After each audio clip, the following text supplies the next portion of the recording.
What's up guys, CJ here and welcome back to another all-new Hybrid Network Weekly Recap, a new series where we'll catch you up on the biggest news of the week that you might have missed. While January isn't historically a great month for movies, it's been a solid month so far for movie news, with more and more details emerging every day from the WB DC film shakeup, the Disney Fox deal, and more. This week alone, we had massive news in all corners of the Marvel Universe on film, from Sony to Fox and of course Marvel Studios. First and foremost, this week gave us maybe our biggest official update to date out of one of Sony's Marvel spin-off films, the Venom solo movie. Specifically, we've got our very first official look at Tom Hardy as the titular character, the symbiote host himself, Eddie Brock.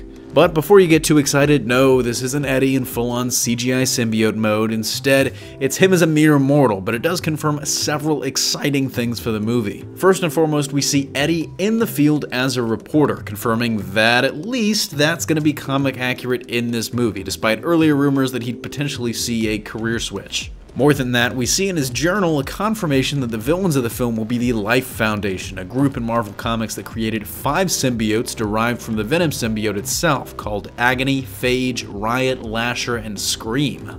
We don't know if we'll see them specifically in this film, but the inclusion of the Life Foundation is a pretty good sign that the other symbiotes will be involved. Still waiting on that trailer though. In our second story, arguably the biggest story of the week, something that Marvel Studios fans have been asking for years, is one step closer to becoming a reality. I'm of course talking about the Black Widow movie, which fans had been asking for basically since her first appearance in Iron Man 2, but which really picked up momentum after the first Avengers film. Fast forward almost 6 years and 2 phases later, that film still hasn't materialized yet. Because believe it or not, as of this week, the film has actually entered development. The studio's hired up-and-coming screenwriter Jack Schaefer to write a script for the potential film. Schaefer's still a little bit of an unknown right now, but she might not be for long, as she's got multiple films in the works, including The Shower with Anne Hathaway and Matthew McConaughey. She's got a Disney connection as well, having written the animated short Olaf's Frozen Adventure, which of course played in front of Coco in December and made headlines for kind of being a surprise that people weren't expecting to spend 30 minutes watching.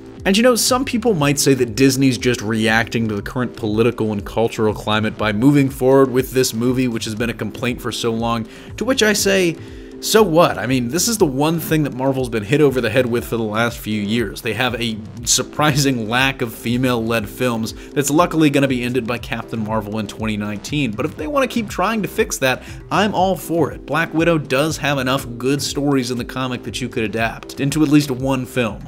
Not to mention, movies like Atomic Blonde and even the upcoming Red Sparrow movie to a degree have shown that there's, an interest, there's an audience out there for this kind of thing. Don't go too crazy just yet though. The film of course has not officially gotten the green light, but we don't know anything about Phase 4, so that slate is wide open as far as I'm concerned, so it's got a chance. Lastly but not least, the third story of this week, one that's going to have significant impact on the landscape of film this year.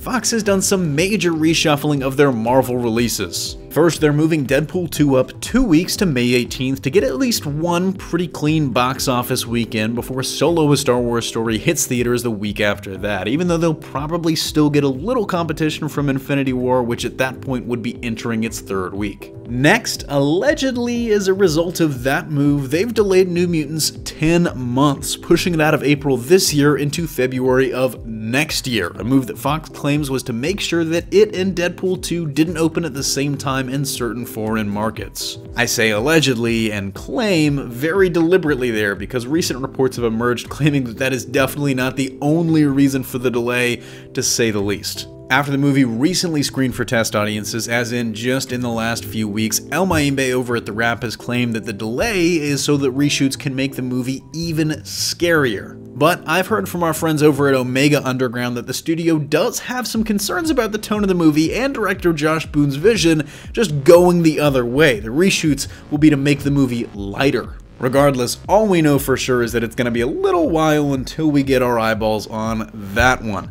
Oh, and if anyone out there cares, the Gambit movie's also been delayed 3 more months after losing director Gore Verbinski. Let us know what you thought of all of those stories, and if there's anything we missed, but that's going to do it for me here. Thanks for watching. Don't forget to smash that like if you like what you saw, subscribe for more great content every single day, and consider turning on your notifications to be alerted every time we upload a new video. For even more content, check out our website at hybridnetworkyt.com. And if you love HN and want to take your support to the next level, consider donating to us on Patreon as we strive to bring you the best content possible. Signing off, this is CJ, and I'll see you next time.